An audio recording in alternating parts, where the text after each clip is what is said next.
So yesterday I asked everybody what page they were on. Somebody said 13. I thought, why are there so many pages? Why are we so far into the book? Because I forgot that I created a version with a table of contents and an introduction. So if you have not read the introduction, I would ask you to read it between now and the next session, because I think reading the introduction would have helped some people yesterday who were having trouble getting their heads around the content. So are you good with that? People willing to do that? I think it's only a couple pages, but it kind of frames things in uh, where we are now and the conversation we're having now. Okay. Tom always, as always, helps us bridge between the two sessions. So, Tom, I'm working to state the why a little more clearly so people might be able to get their heads around it sooner in the conversation. So, any help you can offer with that, that would be great.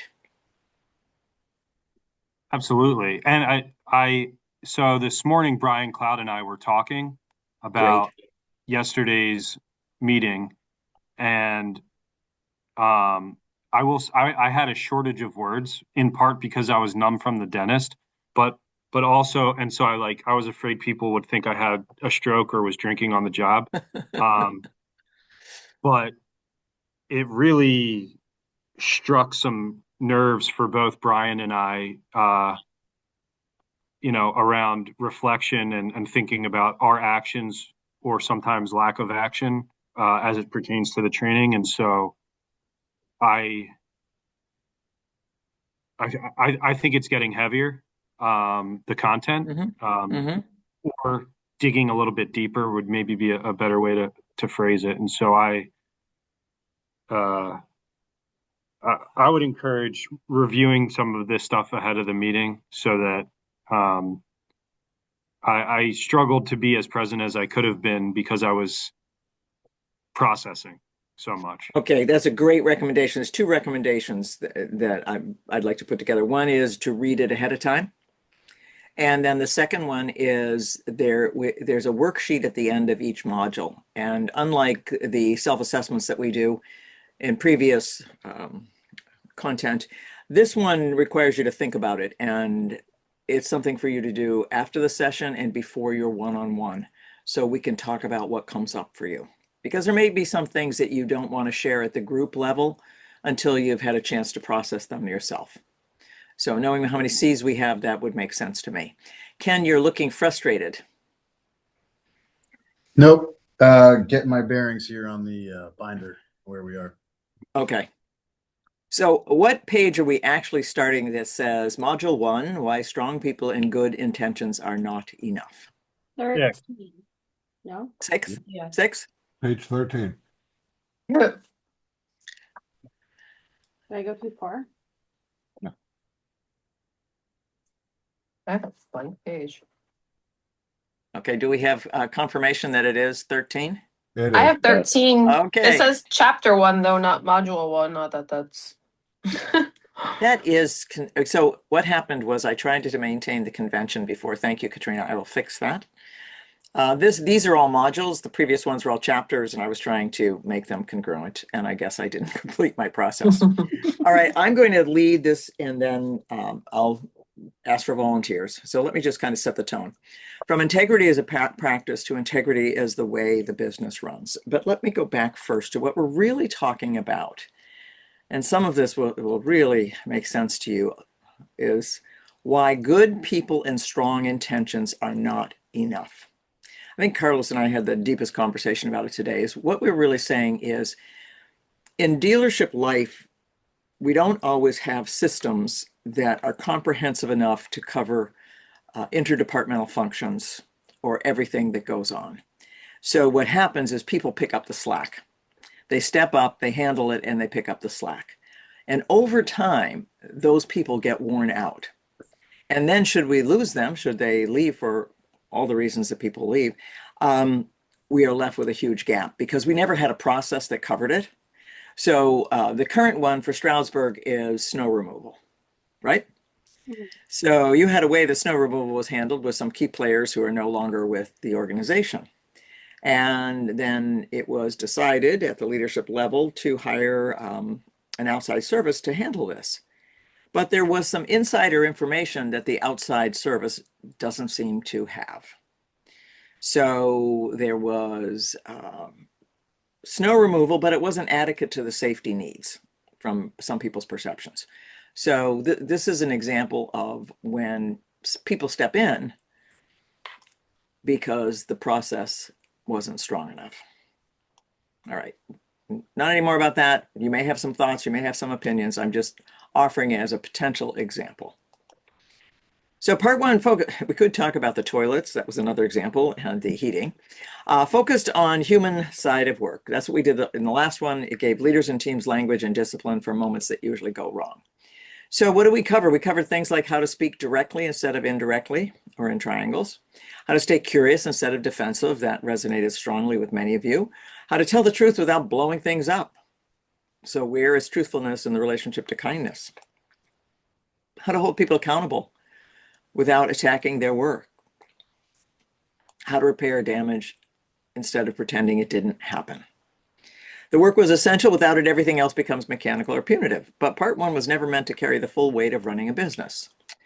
So what became obvious once people tried to live it is leaders and managers became practicing integrity more consistently. Something else became clear.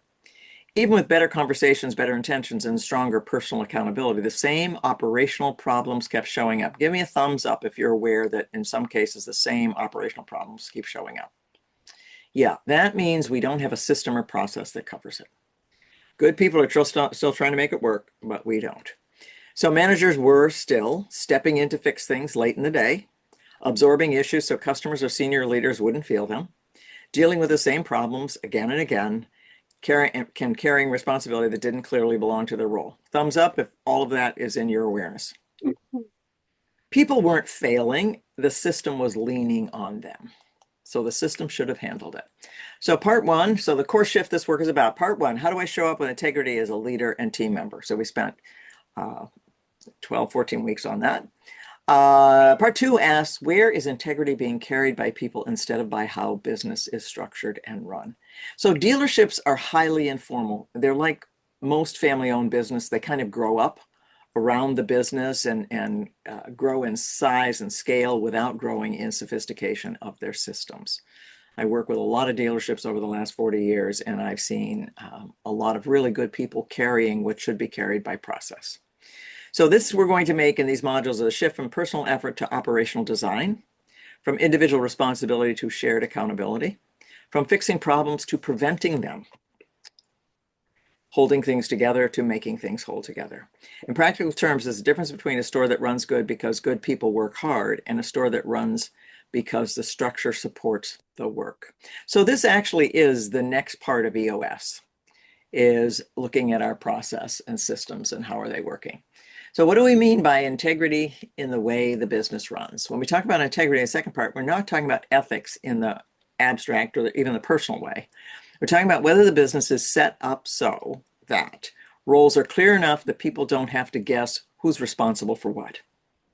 Decisions are made where the consequences are felt. Here comes James.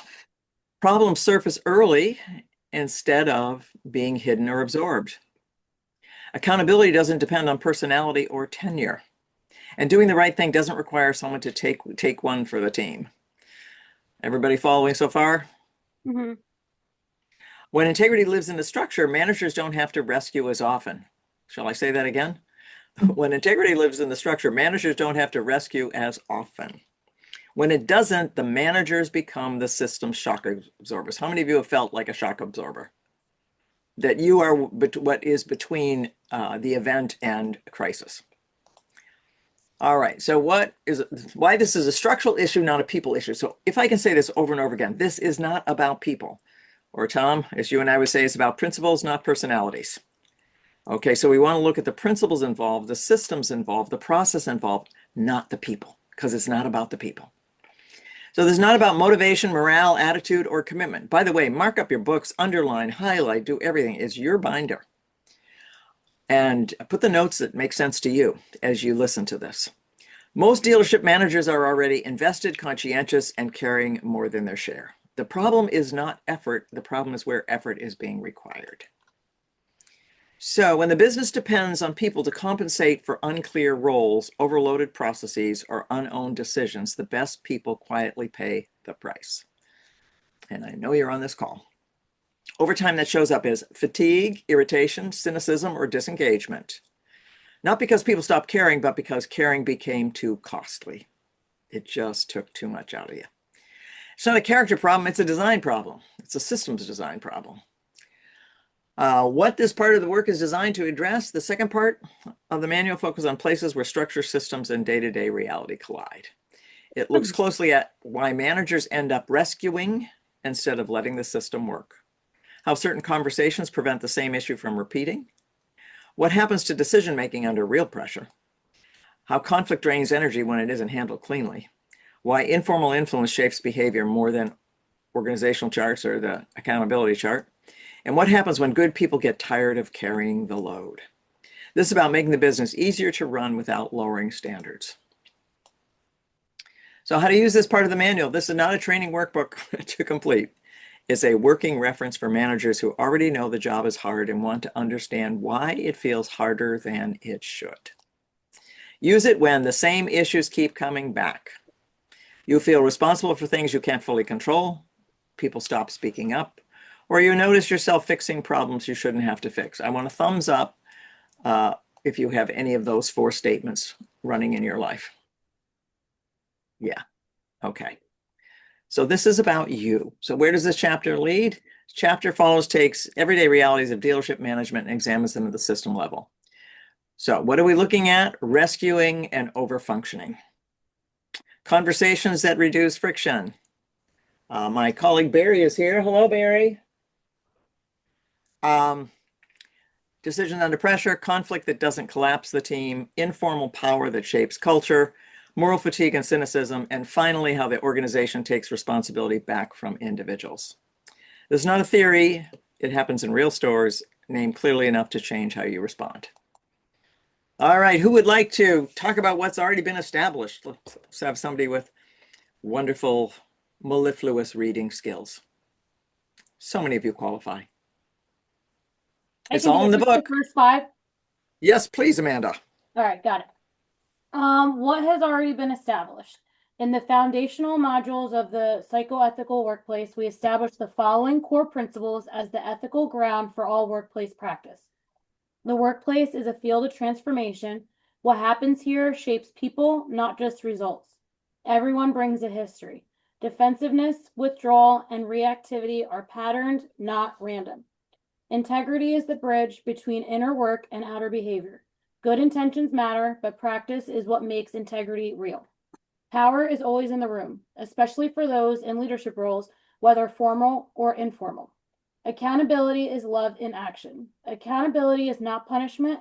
It is the willingness to take reality seriously enough to respond responsibly so trust and performance can grow. Number 6. All right. Boundaries Thank protect. you, Scott. Boundaries protect connection. Without boundaries, resentment and burnout replace trust. Number 7, repair is a collective muscle. Avoiding repair damages culture, even when performance looks strong. Number 8, clarity is kindness. Vagueness is not neutral. It creates harm over time. Number 9, culture is what we permit, protect, and practice. Not what we say we value, but what we consistently allow and reinforce. This new So everybody, go ahead, please. This new body of work assumes these principles are already familiar and actively practiced. Thank you. That's what I was just going to say. Thank you, Scott. Okay, why the work must now move to the system level. When psychoethical integrity lives only at the individual or interpersonal level, organizations begin to depend on personal resilience. Remember the bounce back? Informal compensation and individual goodwill. That works for a time. Over time, however, capable people overfunction. Accountability becomes uneven. Frustration goes underground and integrity becomes exhausting instead of stabilizing. I know that is true for many of you. Hey, Scott. Hey, Jake. Good to see you. Sorry. No, I was wondering if I forgot to tell you it was 2 o'clock. We heard through the grapevine.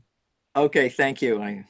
Yeah. Integrity is outgoing the individual container and must now be practiced structurally. So what I said to them when we started, Jake and Scott, that there's an introduction to this you might want to read that will set the framework for this. So there's a table of contents introduction. We're on page. Somebody want to give them the page we're on? 18. All right. So what this new body of work is designed to develop structural integrity. So ethical behavior supported by roles, processes, and agreements, not heroics. Systemic accountability. So responsibility stays with the correct role instead of migrating to the most capable or conscientious person. I watch a lot of that happen at your store, folks.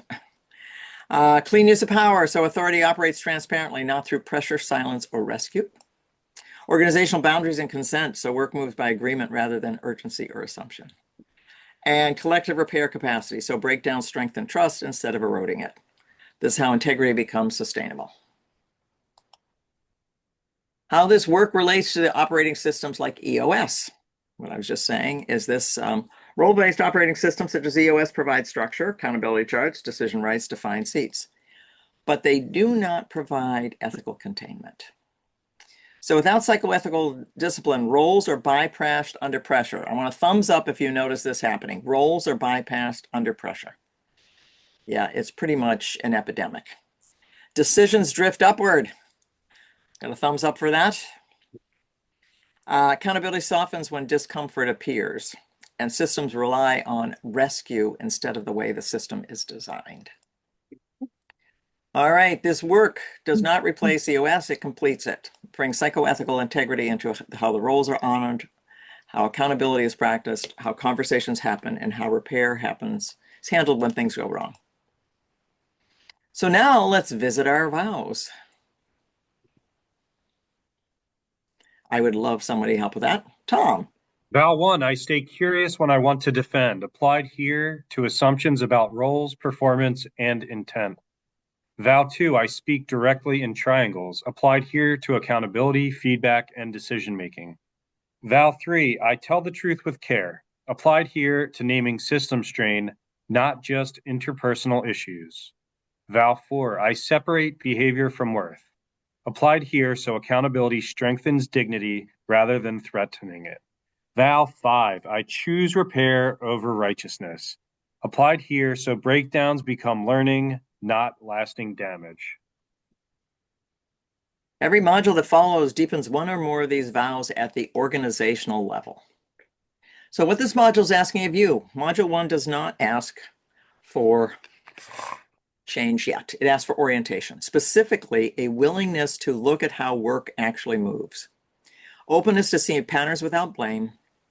Curiosity about where integrity is being carried by people instead of structure. It's not about fault, it's about fit. And so what would success look like at this stage? At the end of module 1, success would look like the continuity with the foundational psychoethical work is clear. So how we got to this from what we have done for the past 16 weeks. People understand why this next phase exists, and there's a shared language for discussing system strain without blame. I really want you to hear that loud and clear. System strain without blame. This is not about people, it's about systems and the missing places that systems do not cover. Nothing needs to be fixed yet. Clarity comes first. So psychoethical workplace is not one where people never struggle. It's one where struggle is met with clarity, dignity, accountability, and repair. This next body of work exists so integrity doesn't depend on effort alone, but is carried by the system itself. Okay, we've got a scenario here. And it's a service 1, so if we could have some players. Sure. Scenario number 1, everyone knows who really fixes it. So what's happening? In the service department, there is a service advisor who has been around for years. When something goes wrong, whether it be missed ROs, upset customers, parts delays, people quietly bring the issue to this advisor instead of following the formal process. Nothing is ever said out loud. Things just get handled. The advisor is respected, relied upon, and exhausted. Why does this matter? On the surface, this looks like dedication. At the system level, it's a signal that integrity is being carried by a person instead of a structure. The system appears stable, but only because someone is compensating. Compensating or rescuing, I would say. Rescuing or fixing. Give me a thumbs up if this makes sense to you. If you understand the core principle that is where the system is failing. Great. Now we're going to go core principles at play. Who would like to read this? I'll go. Core principles at play. Accountability is love in action. Accountability is uneven, not absent. Boundaries protect connection. Boundaries are being crossed quietly. Culture is what we permit, protect, and practice. Rescue has become normal. Is that all? Yeah, normal. Vowel lens, where might curiosity be needed instead of defensiveness? And what truth isn't being spoken directly? Thank you, James. All right, scenario 2. Who would like to take the manager who steps in after hours? I have a candidate I'm going to suggest, but you can choose yourself. Can we nominate somebody? Yes, I nominate Katrina. that's who I was going to nominate. I was thinking of myself. Yeah. All right, Katrina, here we go. A department manager frequently stays late or answers calls on days off to fix issues that technically belong to their team. They don't complain. They say it's faster if I just handle it. The team appreciates it, but slowly stops taking full ownership. Why this matters. This is not a motivation problem, it's a system maturity problem. When leaders absorb consequences, their system never learns. Core principles at play.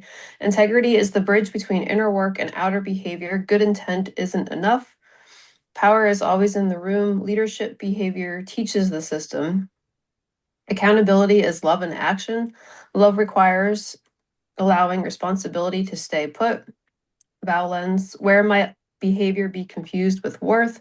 Where is repair needed, not effort? Thank you. I just want to go back to this one. When leaders absorb consequences, the system never learns. You know, this is where I think we had some lack of understanding yesterday. Isn't it a good thing that people are stepping in and handling things? Yes, and yes, it is in the moment, but it keeps us from seeing where we have a system weakness that needs to be fixed. All right, who would like to take on the sales service tension that never quite gets addressed?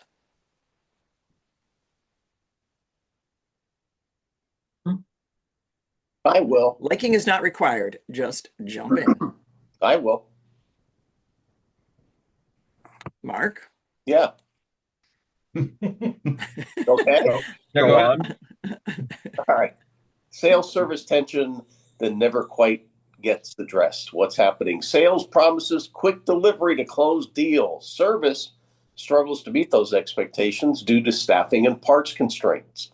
Everyone knows this tension exists. It gets joked about, complained about privately, but never addressed directly together. Why it matters? This is a triangle problem, not a communication problem. The system is carrying unresolved tension instead of creating a shared repair conversation. The core principles at play: clarity is kindness. Vague promises create downstream strain. Repair is a collective muscle. Avoidance weakens trust. Culture is what we permit, protect, and practice. Silence has become normal. Vows lens. Where are we speaking about this issue? Where are we speaking about the issue instead of to do it? To it. To it, rather, yes. And what would choosing repair over righteousness look like here? Wow, that's a great. What would repair over righteousness look like here? All right. Anybody feel there's any truth in that scenario number 3? No. Yeah. Oh, yeah. It's the famous accessory problems. There's 2 problems in dealerships that I've been involved in for 40 years. One is called special order parts and the other is called accessories. They're kind of the same problem in different costumes. Number 4. Who would like to take number 4? The new team member who can't quite succeed. I'll read it, Pamela. Okay, Nick. Scenario 4, the new team member who can't quite succeed. What's happening? A newer hire is struggling. Feedback is inconsistent. Expectations seem to change depending on who they talk to. Some people think the hire just doesn't get it. Others quietly help them to keep things moving. Why this matters. This scenario points to a lack of system clarity, not lack of ability. When expectations are implicit, people fail quietly or get rescued. Core principles at play. Everyone brings history. Learning curves are real. Clarity is kindness. Unclear systems will create unfair judgments. Integrity is the bridge between outer work or inner work and outer behavior. Valens, where might curiosity replace judgment, and where is behavior being mistaken for character? So I'm wondering, Nick, if this has any resonance for you, if it seems like Yep. it has any applicability for kind of our Yes, ongoing ma'am, it discussion. does. Jake and Scott, I'm wondering if it same for you guys. Yeah. The mystery around new hires that can't quite get it. All right. Number 5.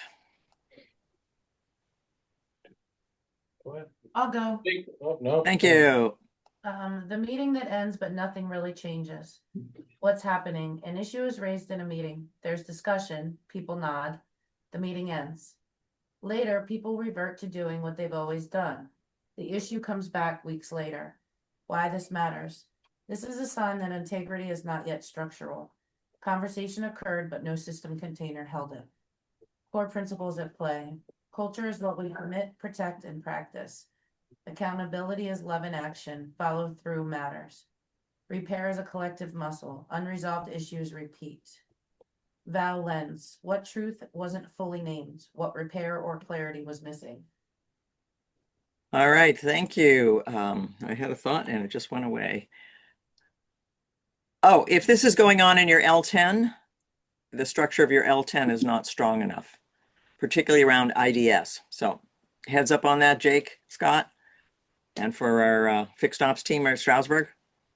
You know, if this is going on, then you needed to stay longer in the identify and discuss before you went to solution. This is a common learning curve on EOS. That's why 45 minutes in the meeting are allocated for IDS. If you're shortcutting, then that's why things keep coming back. It might have a slightly different name, but be the same root cause. All right, let's have somebody who wants to take the customer gets taken care of, but at a cost. All right, Scott and Jake, that room was going to offer, so one of you, please. I'll do it. Right. Scenario number 6. The customer gets taken care of, but at a cost. What's happening? Customer issue is resolved by bending policy, skipping steps, or having someone quietly absorb the cost. The customer leaves happy. Internally, frustration builds. Why this matters. This scenario reveals a disconnect between customer care and system care. When internal integrity is sacrificed repeatedly, burnout follows. Core principles at play. Boundaries protect connection, even with customers. Accountability is love in action. Policies exist for a reason, and culture is what we permit, protect, and practice. Val lens. Where might truth with care prevent further strain? And where does repair need to include the system, not just the customer? The system that left us in this situation. All right, give me a thumbs up if this is something that has happened in your realm, that you're part of this. Okay.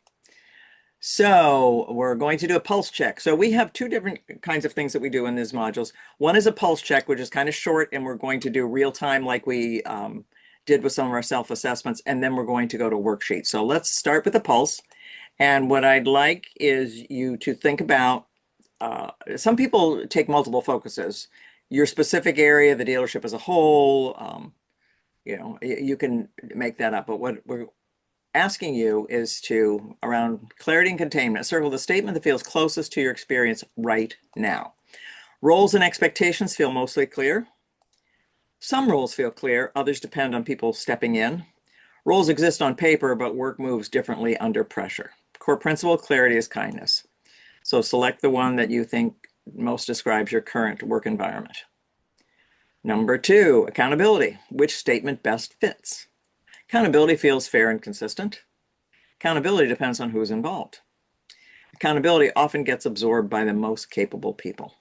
Core principle, accountability is love in action.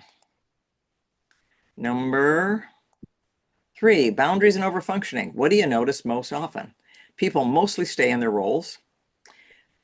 or people help each other sometimes without being asked, or a few people regularly carry more than their share. Core principle, boundaries protect connection. Truth and directness, which feels the truest? Issues are usually named early and directly. Some issues get named, others wait until they escalate. Many issues are talked about indirectly or after the fact, in the conversation after the conversation, or the conversation outside the meeting room. This is something we're really trying to eliminate. Val Lenz, I speak directly, not in triangles, and I tell the truth with care. All right, 5. When something doesn't land well, this repair, what usually happens? It's named and addressed directly. It gets smoothed over and people move on. It lingers quietly or shows up later. Repair is a collective muscle. I choose repair over righteousness.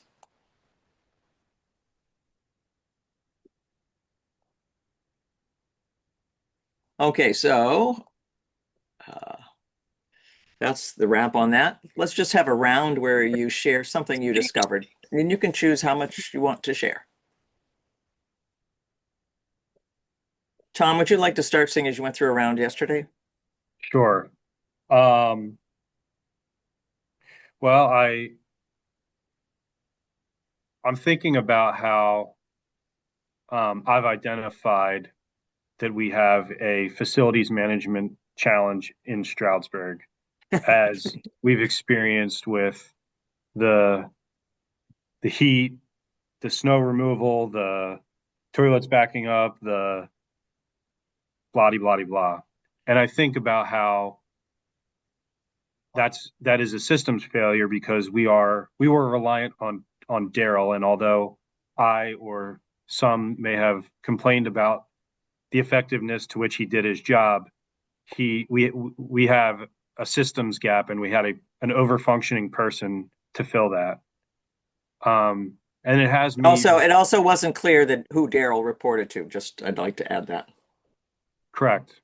And so I'm now asking myself, what type of trouble lies ahead in Scranton, as we have a similar situation in Scranton with Christine as our over functioning person who covers a lot of territory.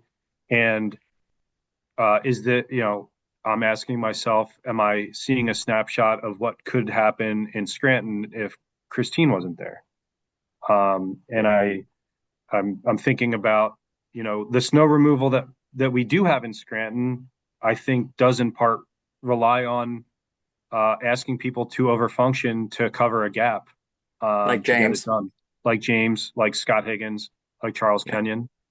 Yeah. And I'm reflecting on myself. I am an overfunctioner, and I think that in part, my overfunctioning has led me down the road to where I am today. And I have poor boundaries, in fear that if I don't continue to overfunction, what that could mean for my future. And I wonder how safe it is for the other overfunctioners, and I wonder if other people feel the same way I do. Wow, thank you, Tom. That was well thought out. I love when you have 24 hours to process. Me too. So does Nick. Everybody benefits. I think everybody benefits from your 24 hours. So thank you for doing that. I had 24 hours that helped me present better too. So I appreciate that. Who would like to share their thoughts next?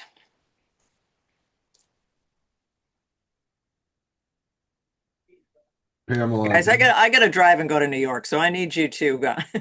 I would Please. have. I thank Tom for talking about facilities maintenance management, because that's what I put down. But as we're talking through that, the detail department was another one. I mean, we had, when we took over, we had Victor running the show here, and we didn't know what we didn't know. And then when we lost that piece, it was a complete free for all, and shifted from fixed ops to sales to manage it. And now we've got an outside vendor. It's just been the clarity there is non-existent. Okay, thank you, Scott. Other thoughts as you went through and evaluated the different areas? I think I can see how yesterday Tom may have been at a loss for words, because that's kind of how I feel right now. But I definitely like to take some time to reread this, and reflect on it myself and figure out my role, for lack of a better term, in the over-functioning world. Great, thank you. I'll follow Melissa because I was actually partially thinking of her when I was jotting down what I was gonna say, like I like to do. It's a little more challenging sticking to roles when you don't necessarily have a defined role or you have many roles. The many hats people, as I like to call them. It gets really hard to keep your boundaries when you don't even necessarily know what or where or how you're supposed to be or which hat you have on at that particular moment.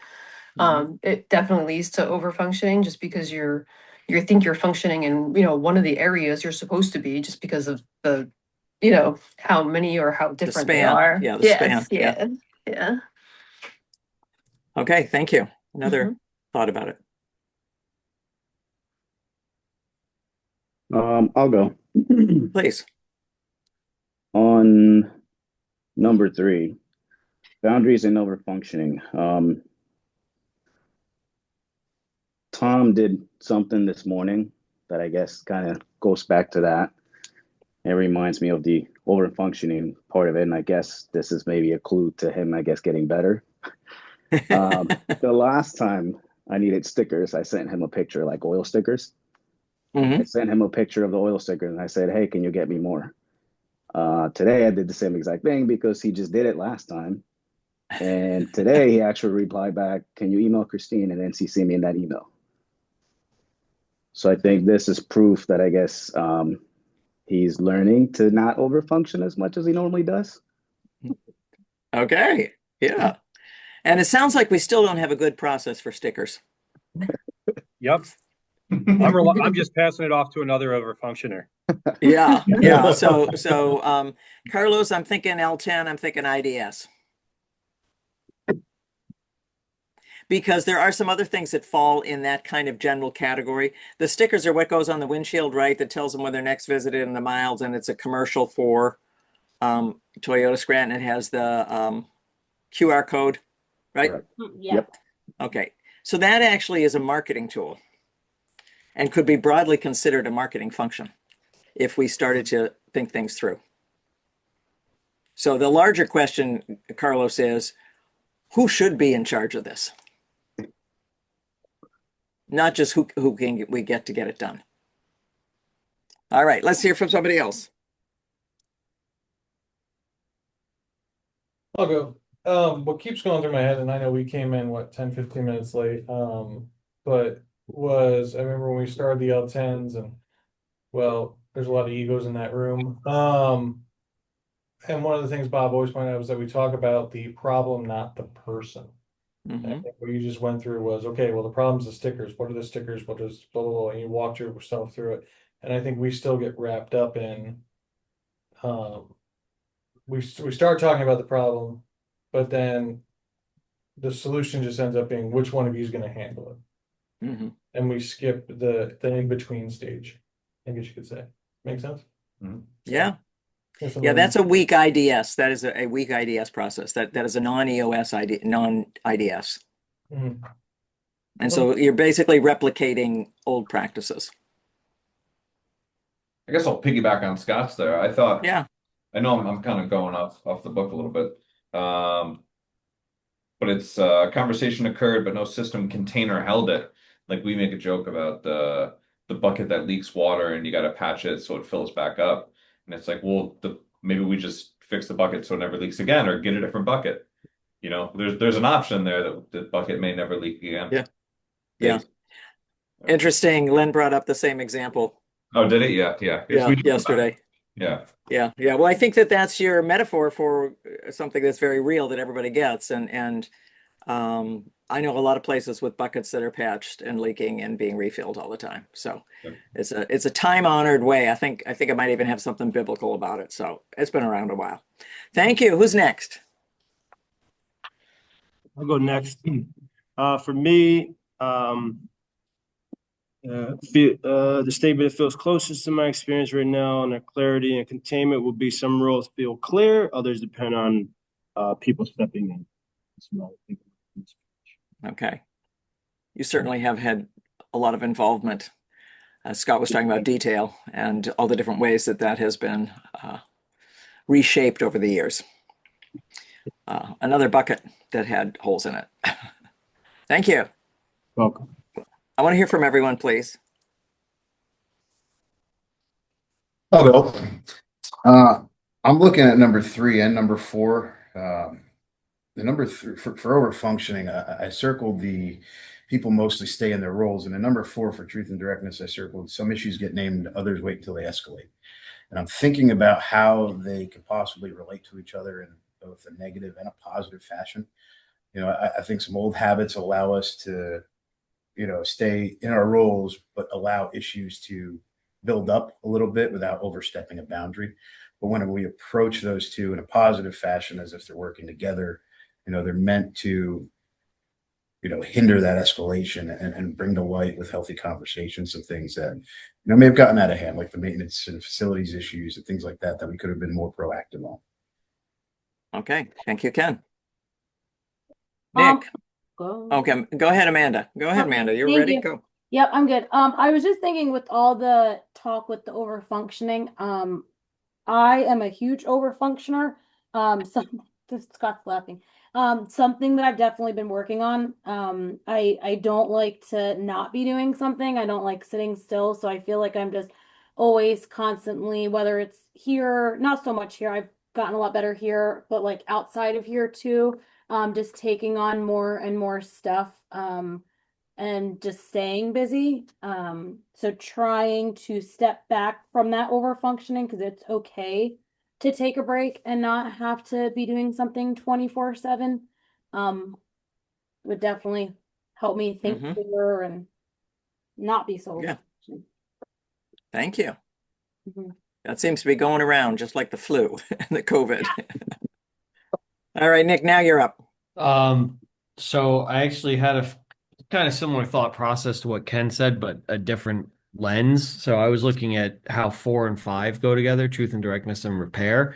So I had circled under truth and directness that issues get named, others wait till they escalate, but then thought about how that ties into with repair, issues lingering quietly or showing up later, because if we don't spend the time or energy to eat early and directly name what issues there are, we don't know how to properly deal with the fallout from the escalation. And then if we haven't gone the extra step to identify it and talk about it, then we're not going to take the step to directly repair it and just let it kind of fester until it becomes another issue that has to escalate. Okay, thank you. I think you're describing something very real. All right.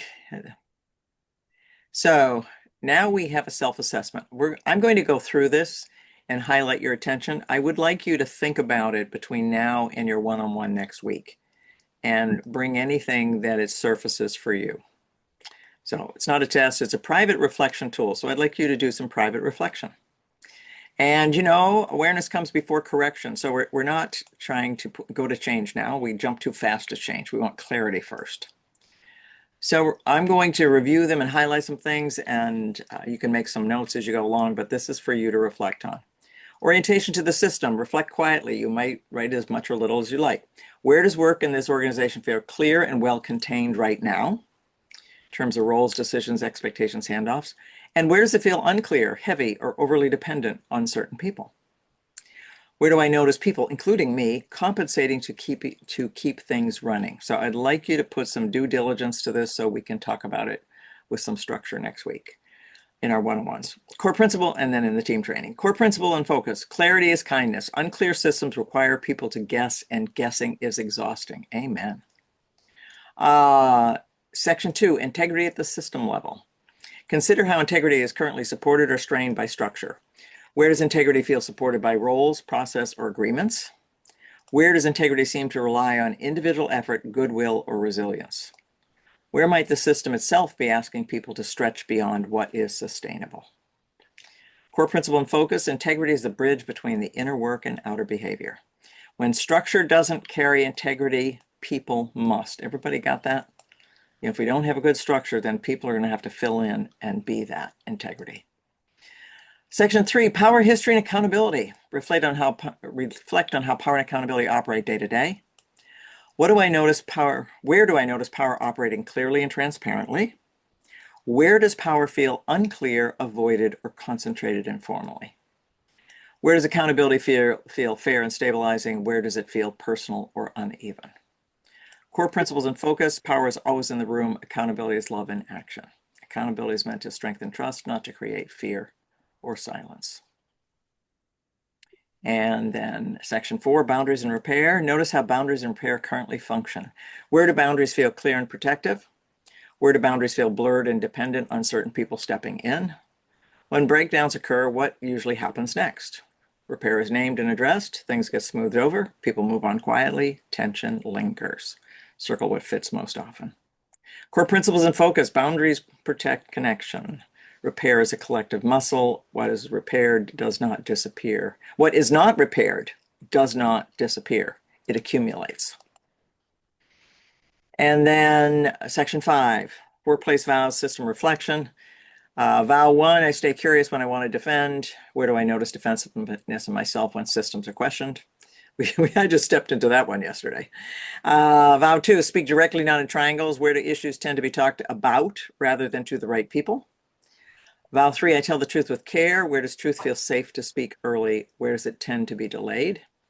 Vow 4, I separate behavior from worth. Where does feedback feel focused on actions and outcomes? Where does it feel personal or identity-based? Vow 5, I choose repair over righteousness. Where might repair be needed but not yet named? Section 6, readiness for the next phase. As this work moves from personal practice to system level integrity, what feels most relieving, most challenging, most necessary? One of the core principles of the psychoethical workplace states the workplace is a field of transformation. This worksheet is not about finding what is wrong, it's about noticing where integrity is being carried and where it's being asked to grow.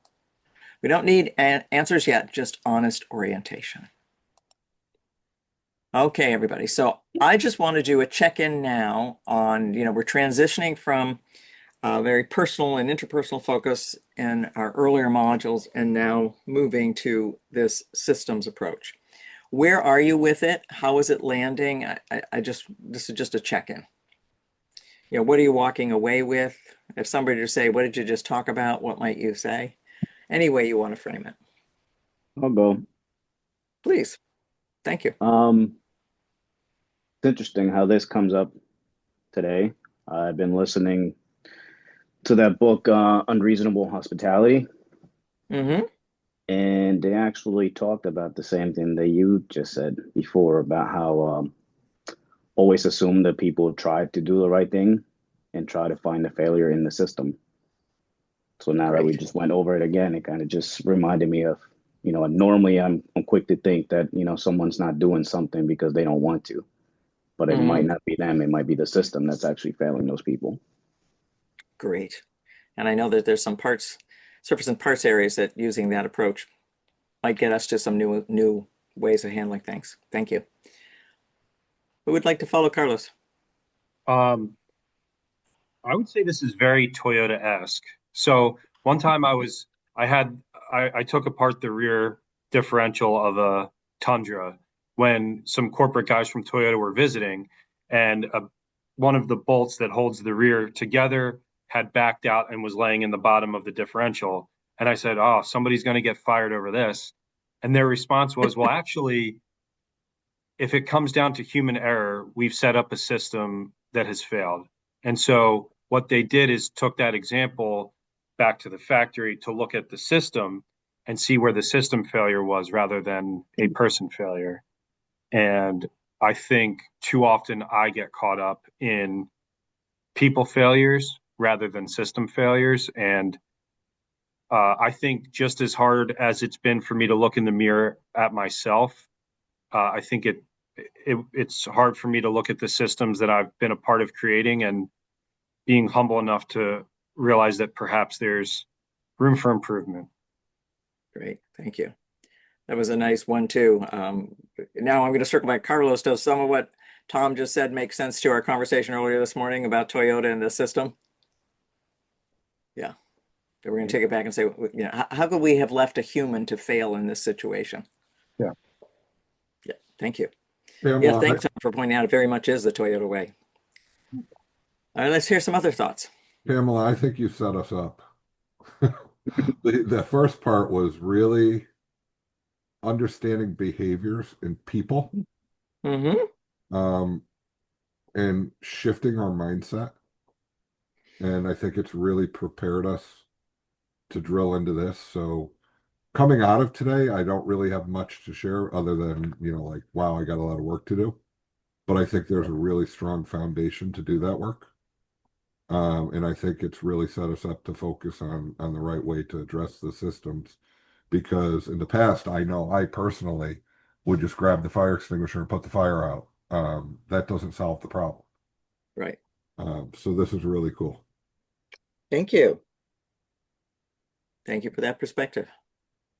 Yeah, I agree with that.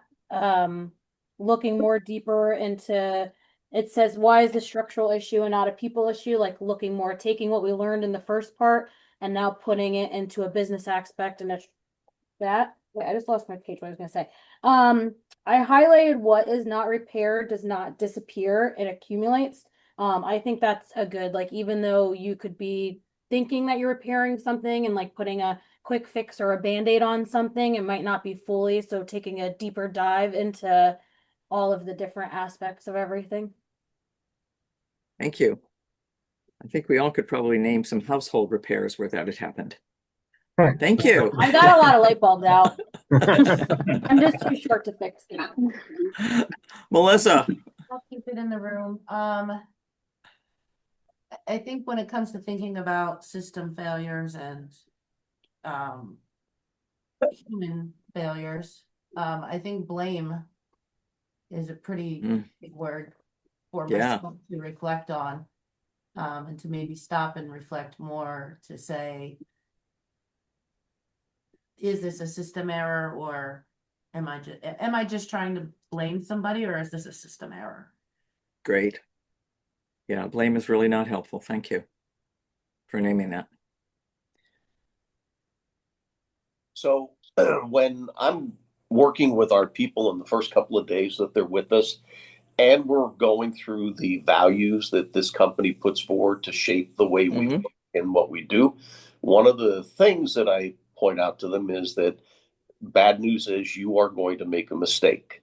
And the good news is that we try to take mistakes as learning opportunities and assess, where did it fall down? Is it a mistake because of a process that needs to be looked at again? Or was it an honest human error mistake and that you learn from it? So the idea that, you own a mistake gets strengthened by the thought that it's not going to end my career. Great. Thank you for tying that together, Mark. All right. Who else? I'll go next. For me, I have a high focus on the repair is a collective muscle. I also wrote down what is not repaired does not disappear. By keeping all this info at the top of my mind, I have more of an urgency and to retain and create healthy relationships. I've been really focused on trying to internalize a lot of this information towards relationships. So it's been helpful. Thank you, James. Welcome. I'll go. I think a lot of overfunctioning, my overfunctioning, anybody's overfunctioning is, treating the symptom, like you say, not actually curing the disease or curing anything or really ultimately fixing anything. It's just a Band-Aid a lot of times. And it's easier for me personally to try not to step in the spots I'm not supposed to be when I can think of it that way, to when if I'm not actually helping. it might seem like help, but in the scheme of things, if it's not actually helping, if I tell myself that's not good to do that, I can talk back out of it or around it maybe to try to get on a better path. All right, thank you.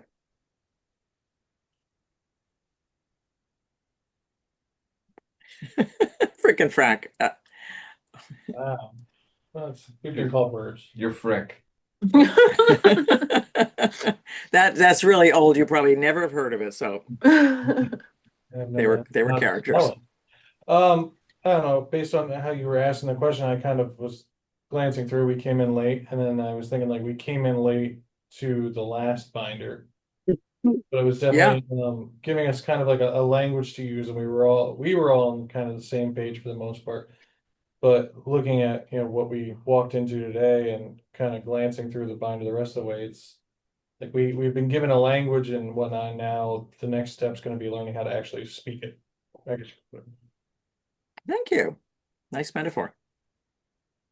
I was thinking, reflecting on the same with Scott, I kind of glanced back. Ethical decision making under pressure. Usually whenever I train newer salespeople, I train them to do like a process, like a sales process. And no matter what happens, you do the same thing every time. That way, when there is pressure, you're stressed, you have 3 customers at a time, you don't have to think about it, right? It's just the next logical thing you do. And it's kind of the same thing. Whereas if you have systems that under pressure they change or they don't work, or we make up our own rules, then that system's not really robust enough to work, right? It needs to be absolutely identified and fixed or changed for the better. So, and that's a great word, is robust enough to work. Does it have enough of what it needs to hold together under stress? Yep. Nick? I think I personally very much appreciate the thought behind this entire half of the manual, because I personally like to spend a lot of time both at work and outside of thinking about processes and where processes let people down and where processes are propped up by good intentions. You know, it's a conversation that my wife and I have had so many times of, you know, yeah, but that good intention only takes you so far, right? So, and it's exhausting. Yeah. So I think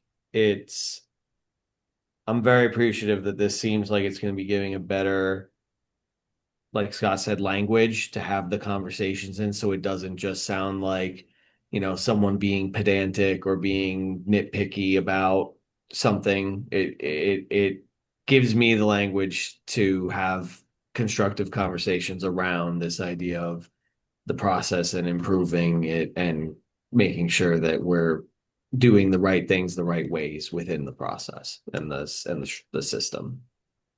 Great. Thanks, Nick.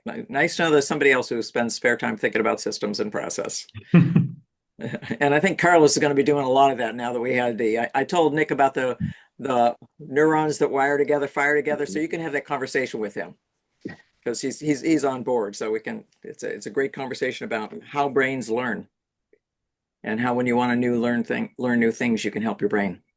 Ken. When I'm thinking about the transition from, you know, the behavioral modules to the structural ones, looking back, you know, I'm viewing the behavioral modules more as a way for us to put into words how we treat people with dignity, respect, empathy, understanding. You know, those are the words that come to mind when I think about this modules. And we were learning about it in the sense of us doing it as individuals. And the structural module I see as a way for us to have processes and structure, to use that word, to reinforce, recognize, and reward those behaviors, you know, at a systemic level, and, you know, looking at it at a much higher view than just on the individual basis. Okay, thank you. Was it everyone? Did we get everyone? I think so. All right. Well, thank you. So once again, I'm asking you to put some time in so we can have that you have more time to think about that worksheet at the end, and, you know, do your own assessment of where you are, where you think the team is, where you think your department is, where you think the overall dealership is. because we're all now consultants to the process. So instead of Alan going out and hiring some fancy schmancy consultants, we're all going to do it and be our systems consultants. That's actually where I started in my career. So that's what industrial engineers do and efficiency experts do, is we look mostly at systems and process. And I just wound up dealing with the people part because we had great systems, but the people wouldn't make them work. So there still is a people part, unless you're in a robotics plant, and that's a whole nother story. So thank you all. Have a great week. I will get that YouTube recording out to everyone. So thank you all. All right. Thank you. you. Safe trip.